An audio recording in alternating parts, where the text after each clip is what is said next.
karşısında. Çağıran bir hakikatin eksedaların kara kilisin derinliklerinden onun rahatlığına aktaran kalplere bizi saraya el idare edir bu torpak torpağına külünde kâren ilahi sözleri danışır biz ruhun seltenetinde tapır.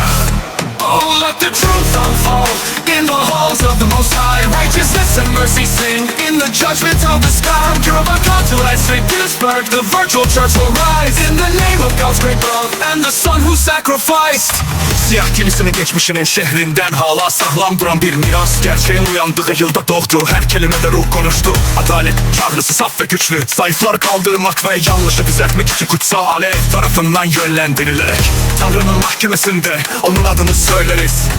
Ah, begzar hakikat aşka şavat در تالار های حضرت عالی عدالت و رحمت می‌سراید در قضاوت آسمان از گیر و آکان تسند پترزبورگ کلیسای مجازی ظهور خواهد کرد به نام عشق بزرگ خداوند و پسری که قربانی کرد. Pour chaque péché et chaque douleur, le jugement tombe comme une pluie guérisseuse. Dans la balance de la balance, nous trouvons la miséricorde du Seigneur divine.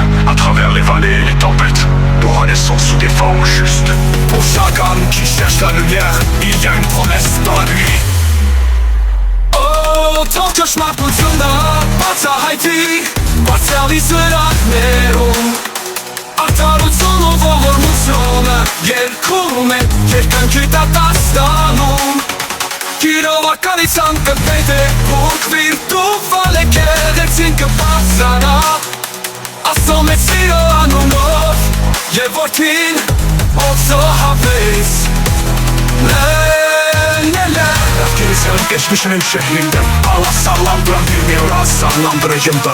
Yolda doğdu adalet çağrısı saf ve güçlü. Zayıfları kaldırmak ve yanlışı düzeltmek için kutsal alev tarafından yönlendirilerek Siyah kilisenin geçmişinin şehrinden hala sağlam duran bir miras. Gerçeğin uyandığı yılda doğdu, her kelimede ruh konuştu. Adalet çağrısı saf ve güçlü. Zayıfları kaldırmak ve yanlışı düzeltmek için kutsal alev tarafından yönlendirilerek Troviamo la nostra strada verso la pura vista di Dio.